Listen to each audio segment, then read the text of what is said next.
Hello my dear students. तो आज के इस वीडियो में हम डिस्कस करने वाले हैं हमारे एक next name reaction, that is hydroboration oxidation reaction. So this is our 28th lecture, जिसमें हम ऑलरेडी अभी तक 27 नेम रिएक्शंस पढ़ चुके हैं। अगर आपने उन वीडियोस को नहीं देखा है, प्लीज जाइए प्लेलिस्ट में और सारे वीडियोस जो आप एक एक करके सारे नेम रिएक्शंस वहाँ पर डिटेल्ड मैकेनिज्म के साथ पढ़ सकते हैं। चलिए शुरू करते हैं हमारी आज की क्लास, जिसमें हम अपना हाइड्रोबोरेशन ऑक्सीडेशन रिएक्शन समझेंगे। तो बेसिकली सबसे पहले आपको ये समझना पड़ेगा यहाँ पर हाइड्रोबोरेशन ऑक्सीडेशन रिएक्शन। देखो, इससे लास्ट क्लास जो हमने ली थी वो ली थी हमारी ऑक्सीमर्क्यूरेशन डीमर्क्यूरेशन रिएक्शन। तो थोड़ा आप उससे रिलेट कर पाओगे चीजों को, ठीक है। देखो, स्टार्टिंग में यहाँ पर भी आपके पास एल्कीन की ही रिएक्शन है, ये ठीक है, ये आपके एल्कीन की ही रिएक्शन है। तो आपके पास एल्कीन सिमेट्रिकल या अनसिमेट्रिकल जो है हो सकता है। सिमेट्रिकल में खास फर्क नहीं पड़ता, अनसिमेट्रिकली बेसिकली हम लेकर चलेंगे, ठीक है। तो मान लो मैंने यहाँ पर एक अनसिमेट्रिकल एल्कीन ली, ठीक, सिमेट्रिकल भी चलो लेके आपको दिखा दूंगी मैं।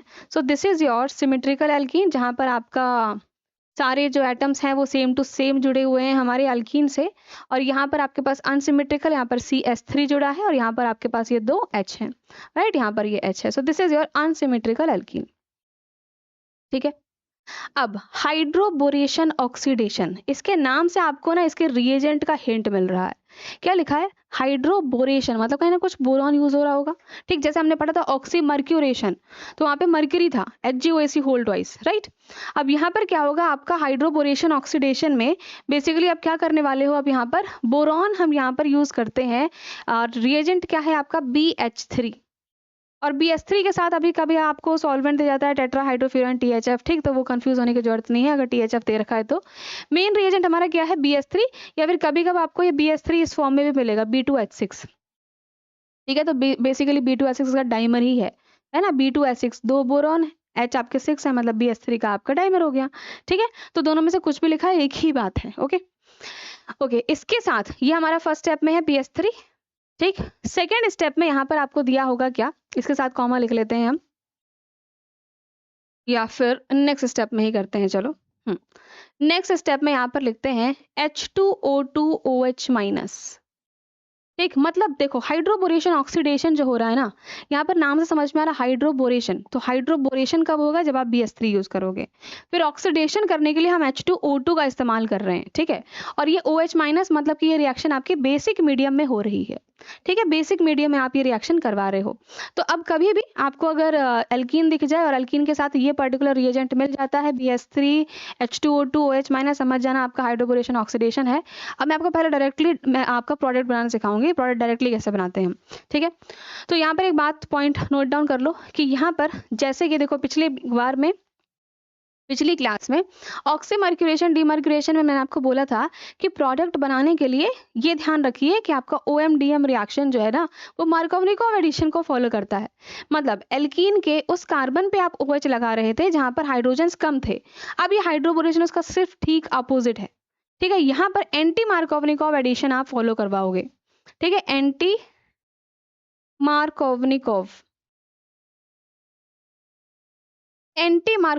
एडिशन हम यहाँ पर फॉलो करेंगे। इसका मतलब कि OH कहाँ जाएगा? OH वहां पर जाएगा जहां पर नंबर ऑफ हाइड्रोजन एटम्स अब मोर है, ठीक है। नंबर ऑफ हाइड्रोजन एटम्स मोर है, वहां पर आपको OH लगाना है। और H आपका लगेगा नंबर ऑफ हाइड्रोजन एटम्स जहां पर लेस है, ठीक है। बस इतना आपको ध्यान रखना है और डायरेक्ट अपना प्रोडक्ट जो है वो आप बना पाओगे। चलो डायरेक्टली इसका हम अगर प्रोडक्ट लिखना चाहें तो क्या आप लिख सकते हो?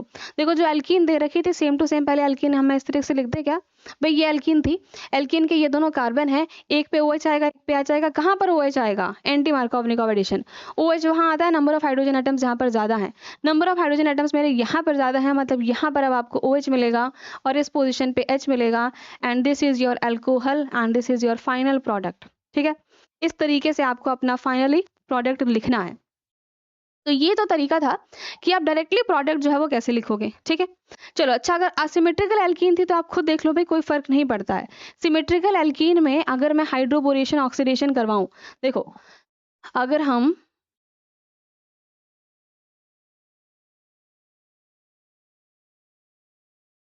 यस अगर हम ये सिमेट्रिकल एल्कीन लेकर चलें और इसके साथ में यही काम कराऊं, हाइड्रोबोरेशन ऑक्सीडेशन, शॉर्ट फॉर्म में आप एचबीओ लिख सकते हो, ठीक है। हाइड्रोबोरेशन ऑक्सीडेशन अगर कराएं तो डायरेक्टली प्रोडक्ट बना रही हूँ भाई एल्कीन के, यहाँ पर दोनों कार्बन तो सेम ही है ना, तो आप कहीं भी OH लगाओ कहीं भी H लगाओ कोई फर्क नहीं पड़ा, ठीक है। इसीलिए हम कह रहे हैं कि जब आप अनसिमेट्रिकल एल्कीन्स में ज़्यादातर हम इसको करेंगे ताकि आप समझ पाओ कि हाँ एंटी मार्कोवनिकॉव एडिशंस होते हैं जहाँ पर आपका हाइड्रोजन एटम्स ज़्यादा है, वहाँ पर आपको OH लगाना है, ठीक। तो इस केस में तो क्या है कहानी भाई, कहीं पे भी OH लगा दिया कहीं पर भी H लगा दिया, ये हमारा प्रोडक्ट बन गया है फाइनली, ठीक है। This is your final product, ठीक। चलो जी, तो ये तो था हमारा हाइड्रोबोरेशन ऑक्सीडेशन, लेकिन अब इसके मैकेनिज्म आपको समझना है कि आखिर हम किस तरीके से पूरी मैकेनिज्म फॉलो करके बेसिकली अनसिमेट्रिकल एल्कीन से ये अल्कोहल बनाते हैं, ठीक है। और OH आखिर हमारा मोर हाइड्रोजन एटम्स जहाँ पर प्रेजेंट है वहां पर क्यों OH लग रहा है, लेट्स सी इसकी मैकेनिज्म आखिर क्या है, ठीक। इसके मैकेनिज्म से ही आपको ये सारी बातें जो है ना वो क्लियर हो पाएंगी। चलो, तो सबसे पहले हमारे पास ये रही एल्कीन, ठीक है। एल्कीन को मेरा फर्स्ट स्टेप क्या था बताओ, BH3 से आप ट्रीट कर रहे थे, ठीक है। तो BH3 को ना हम इस तरीके से लिखते हैं, देखो BH3, ठीक है। BH3 इस तरीके से लिख दिया मैंने। देखो BH3 है क्या, BH3 आपका एक ल्यूइस एसिड है, ठीक है। BH3 आपका क्या है, एक ल्यूइस एसिड है। तो ये बेसिकली इलेक्ट्रॉन्स को कर सकता है एक्सेप्ट, ठीक है। इलेक्ट्रॉन्स को एक्सेप्ट कर सकता है। तो ये जो पाई इलेक्ट्रॉन्स है ना ये बेसिकली यहाँ पर इस पे अटैक करेंगे, इलेक्ट्रॉन्स देंगे और यहाँ पर एक बॉन्ड फॉर्मेशन होगा। लेकिन अब आपको मैं ये बताने वाली हूँ कि आखिर वो बॉन्ड फॉर्मेशन देखो कैसे होगा।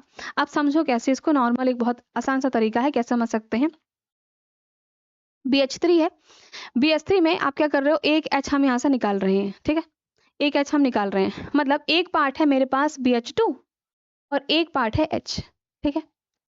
BH2 जहां पर आपके पास बोरॉन है और 2 हाइड्रोजन आ रहे हैं, मतलब हम कह सकते हैं कि भाई वो ज्यादा स्पेस ले रहा है, स्पेस घेर रहा है ज्यादा, और एक सिर्फ छोटा सा H है, मतलब स्पेस बहुत कम ले रहा है। तो हम सिंपल सी बात समझ सकते हैं कि अगर मान लो भाई कोई मोटा इंसान है थोड़ा, है ना, तो उसको कहीं जगह फिट होने के लिए उसको ज्यादा स्पेस चाहिए होगा, जगह चाहिए होगी। लेकिन अगर कोई पतला सा इंसान है तो वो कहीं भी फिट हो सकता है, ठीक है। तो अगर ये BH2 है तो ये एल्कीन के कौन से कार्बन पर जाकर बॉन्ड बनाएगा, ये वहीं जाएगा, ये बड़ा है तो इसको स्पेस चाहिए, मतलब ये वहां जाएगा जहां पर इसको ज्यादा खाली जगह मिल जाए, मतलब सब्स्टिट्यूशन जहां पर कम हो, ठीक है। और H कहाँ जाएगा, H वहां जाएगा जहां पर मतलब कहीं भी थोड़ी मोटी जगह हो उसको मिल जाए तो वो जाके एडजस्ट कर लेगा, ठीक है। तो अब यहाँ पर क्या होने वाला है, यहाँ पर बॉन्ड फॉर्मेशन होता है। और कैसा बॉन्ड फॉर्मेशन हुआ जरा ध्यान से देखना, इस कार्बन से देखो यहाँ पर हमारा बॉन्ड बन रहा है किससा, हाइड्रोजन से।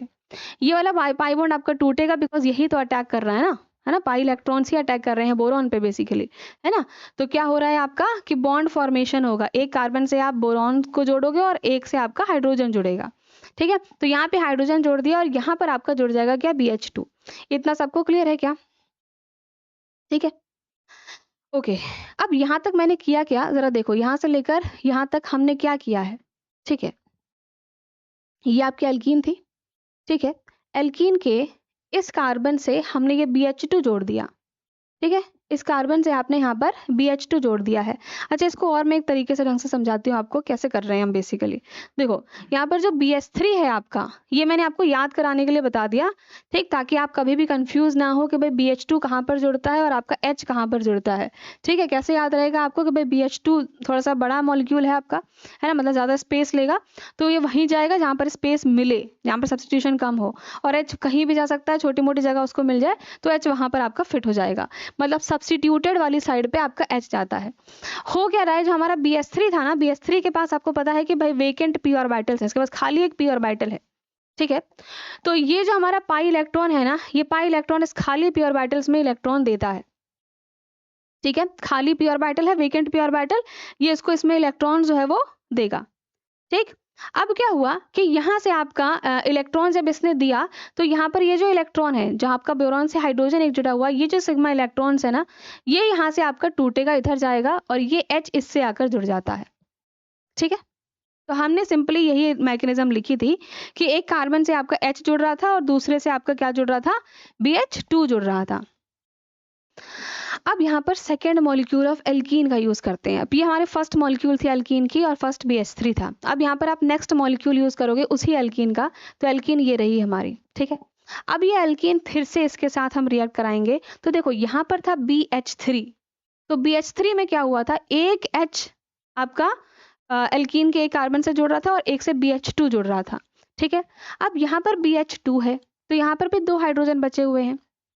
इसका मतलब अब क्या होगा कि इस बोरॉन से अब एक हाइड्रोजन फिर से रिप्लेस हो जाएगा, ठीक है। यहाँ पे फिर से देखो, बोरॉन के पास फिर से यहाँ पर वेकेंट ऑर्बिटल होगा, तो ये जो पाई इलेक्ट्रॉन्स हैं ये इस वेकेंट ऑर्बिटल में आपके इलेक्ट्रॉन्स देंगे, यहाँ से एक H निकलेगा, यहाँ से आपका H जुड़ेगा। कहने का मतलब क्या बनने वाला है, यहाँ पर देखो ये बोरॉन था, इस बोरॉन से क्या क्या जुड़ा हमारा, ये जुड़ा यहाँ पर H ठीक है, ये एज इट इज है। अब इसी बोरॉन से आपका एक नेक्स्ट मॉलिक्यूल ऑफ एल्कीन भी जुड़ रहा है, ठीक, यहाँ से आपका बोरॉन जुड़ने वाला है, ठीक है। तो यहाँ पर आ जाएगा आपका H, यहाँ पर है आपके पास मिथाइल, ठीक, ये बन गया। और यहाँ पर एक H अभी भी रिमेनिंग है, ठीक। फिर आप क्या करोगे, फिर यही सेम मैकेनिज्म फिर से रिपीट करोगे।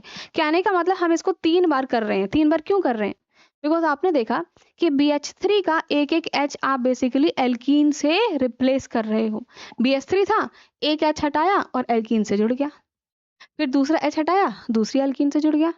अब नेक्स्ट में हम क्या करेंगे, फिर से नेक्स्ट मॉलिक्यूल ऑफ एल्कीन होगा, एक H और हटाएंगे और आपका फिर से दूसरी एल्कीन से यहाँ पर ये जुड़ जाएगा, ठीक है। यहाँ पर H है, ये H मत दिखाओ इस तरीके से ना, डायरेक्टली इस तरीके से शो कर लो इसको, ठीक है।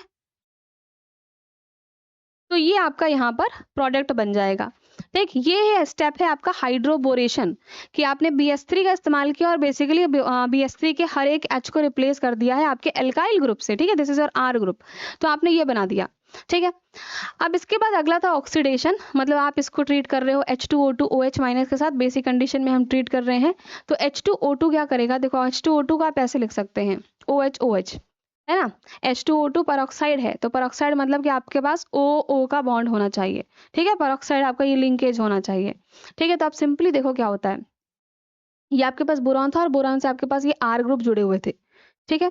और इसको हमने किससे ट्रीट किया है, इसको हमने ट्रीट किया है परऑक्साइड से, तो इसको ऐसे लिखती हूँ, अगर मैं इन सबको R बना दूं, ठीक है, BR, यहाँ पर R, यहाँ पर R, ठीक है।